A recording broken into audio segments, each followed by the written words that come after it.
everybody, Justin Worden, and you're watching What's New in Electronics. We are here at IPC Apex in Anaheim 2024. And if you can't tell already, we're doing things a little different here. It is the last day. We're stir crazy. We're probably hungover. No, I'm just kidding. No, we don't drink. But we're gonna do a little bit of a Q&A.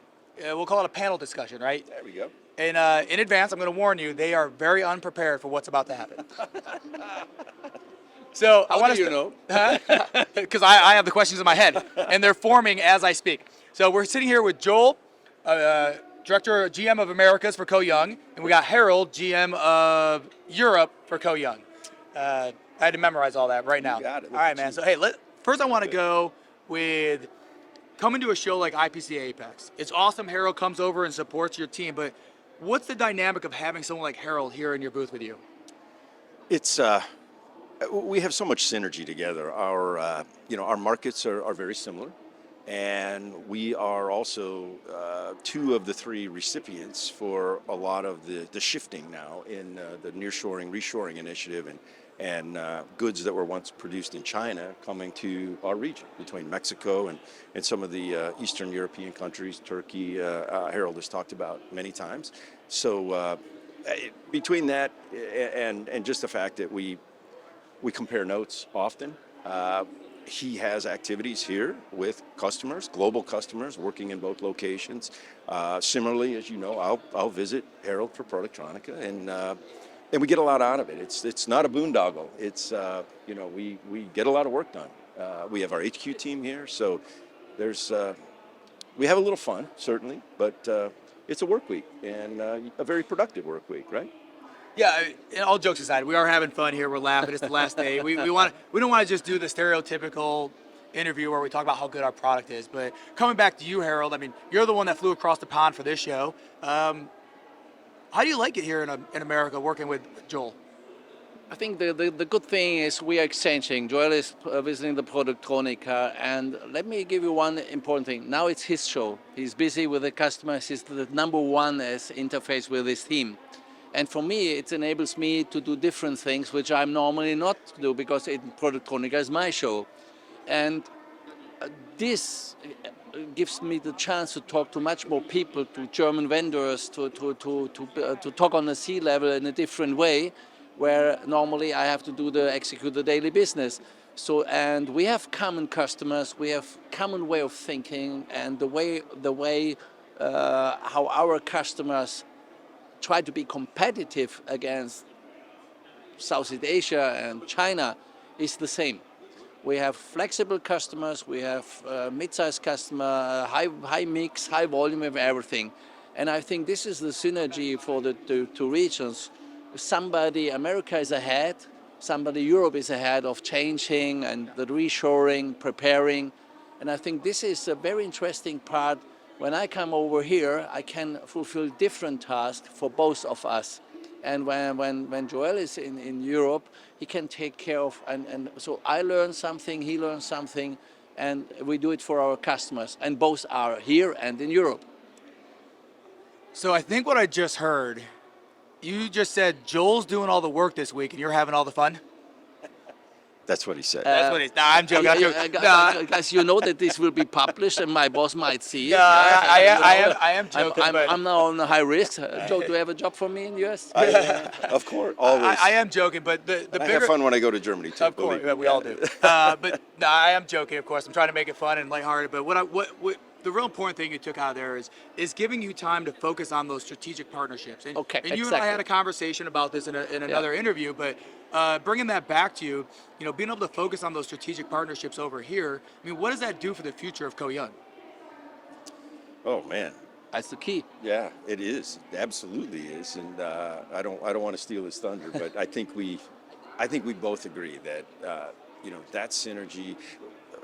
There's all this talk about operational excellence and what is the next phase of smart factory realization. It's not necessarily partner to partner relationships and partnerships. Now it's supplier to customer and vice versa, where we have customers asking us to partner to leverage the best of both.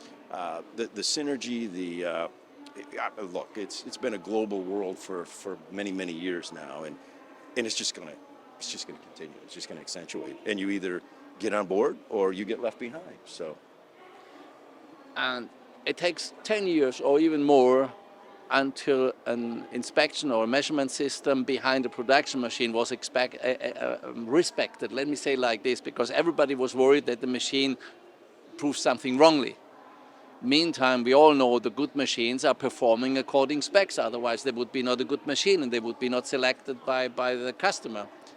And the willingness to put our machines behind the production machines, first of all, to secure the quality, as that's what we did in the past, but now to utilize the same sensor and the outcome of this data for process improvement.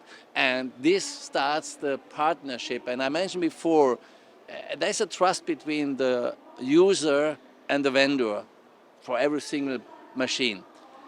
But when there is a trust between the different vendors, you start to enable what you learn about the process.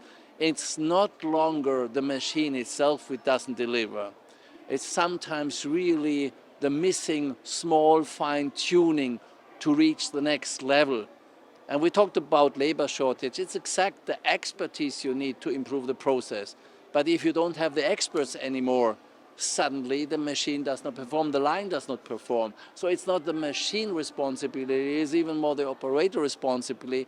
And for the next future, we need to close the gap of this long life experience.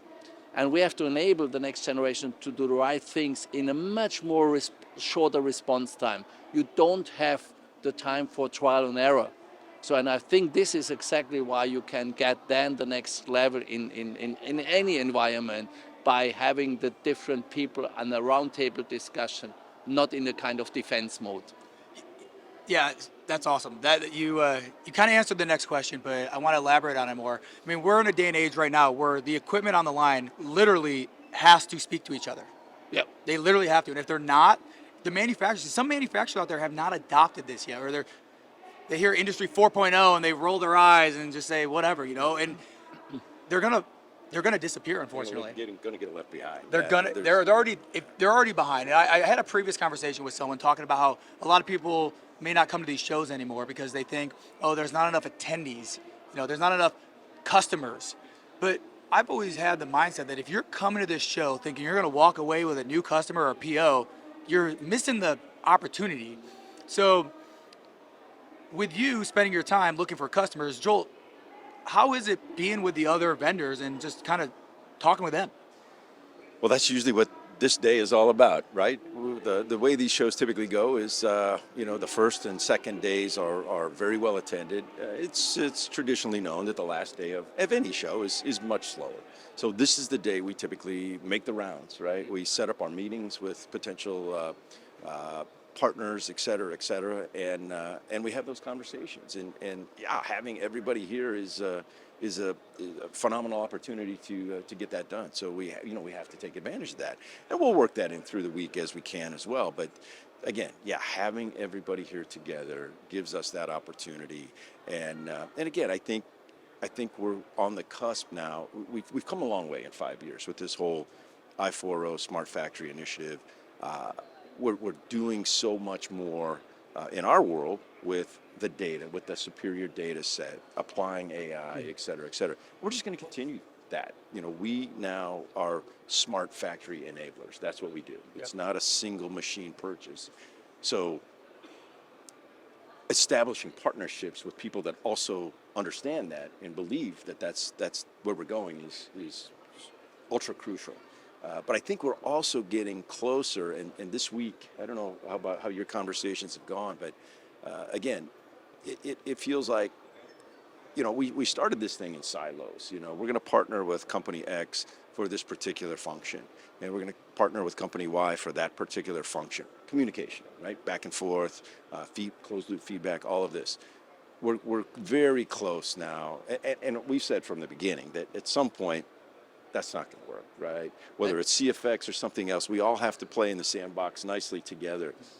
It feels like we're getting to the point where the next step in arriving at that destination is kind of where we're at, right? Now, You see- you raised the question, is it worth to go on a show or to be on a show? And it's from the vendor side, it's an expensive event and we have to put a lot of efforts in. But I'm just watching, when I look to that direction, you might not see it, but I see some gloves, yeah? And I think this is the key for a show. We are in the engineering world and engineers would like to touch something. Just a web page is not that convincing for engineers. So that's why I personally believe in the heart of the engineer that this show, when you can have a hands-on, when we can prove what you're messaging to the multimedia digital world.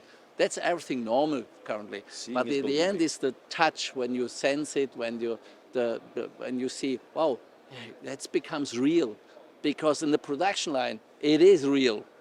It's you can manipulate a virtual line. That's nice, but when you touch the line, it becomes the real reality, the right world. And I see that's why funny when I see the gloves that I said, oh, it's the hands-on which gives the key for a show, and that is the feedback when the people see some things which they even could not believe before that it's working. And we have the transition from the machine world into the digital world, the software world. We have the transition, and seeing engineers touching the software and smiling, that's the success, and that's what I really like on this kind of show, when you get this smile on the face. Absolutely. People want to see what they're going to buy, right? But I want to come back and we'll wrap up with this one question. You know, we talked about the strategic partnerships and working with everyone, but I want to go a few levels higher and go from more from an operations standpoint.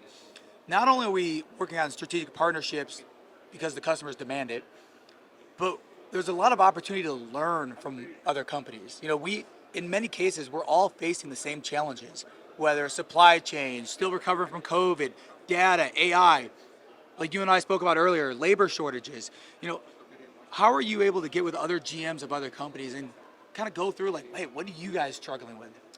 That's a great question, and I kind of took a cue from Harald on that topic because he's been part of an organization for some time where he's meeting with high-level, C-level folks on a regular basis and comparing notes and strategies. How do you handle this? How do you handle that? Which I think was fantastic. And about just before the end of last year, I thought, why not reach out to people in my position at our partner companies and do the same thing? So I've started that initiative, and I think we can both attest to the fact that it's hugely valuable. Whether it's reaffirming what you're seeing, sometimes you just need validation. So am I the only, sanity check, right? Am I the only one seeing this? Or just to bounce an idea, right? To talk about, what are you guys doing, going forward? What are you seeing? What are you planning? How does that fit with what we're doing? Just a myriad of opportunity to again, compare notes and improve ourselves collectively. I learned something, they learned something, Maybe I can talk a add little bit something about from a different the perspective. group. We in a leading role, and it's not just us in Kuyang, it's everybody. We see the challenges, the obstacles, and we have to follow rules. But very often we're stuck in our own limitations, because very easy people say, it's so bad environment, and people give up. It's like this, oh no. Now, one of the, what I really feel it's our responsibility to start something thinking positive. It's so many challenges, and I faced in my life multiple crises. I would not say recessions, but it's up and down in our industry.